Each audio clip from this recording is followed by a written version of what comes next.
nating hindi mangyayari yun. Hindi na pwede. Pag nakaipon ako, uuwi ako agad. Isipin niyo na lang na ooperahan si Andrea. Pag nangyari yun, hindi na kailangan umalis pa ang tatay niyo. Hindi na tayo magkakahiwalay. Pangako yan. Ano naman nangyari? Pinipilit mo akong halikan. Isang patawarin mo ako. Pero nangyari na. Ako nang umalis. Under the laws of the Republic of the Philippines, Manuel Cruz, if you freely and voluntarily consent to be united in marriage to Hazel Capistrano.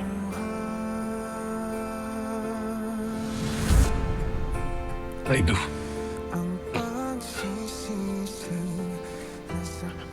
Pari mo ako sa lahat na nagawa ko sa'yo.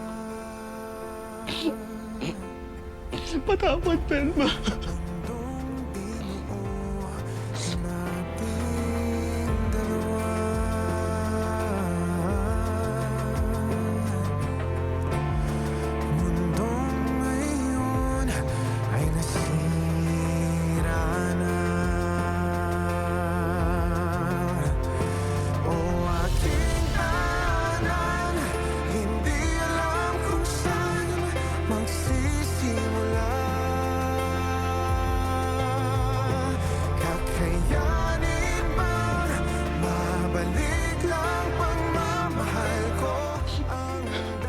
Noon pa lang alam ko kahit hindi ka pa naniniwala sa kasal.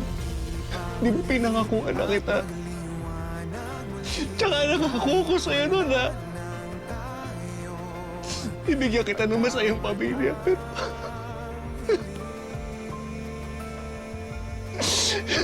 Hindi ko nagawa yun.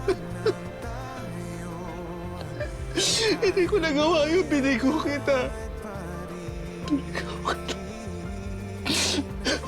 Sinira ko yung buhay mo, pati yung mga anak natin.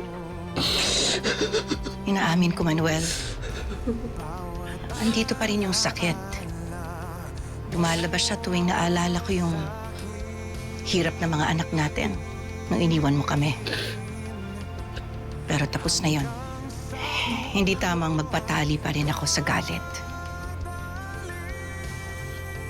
Pinapatawad na kita.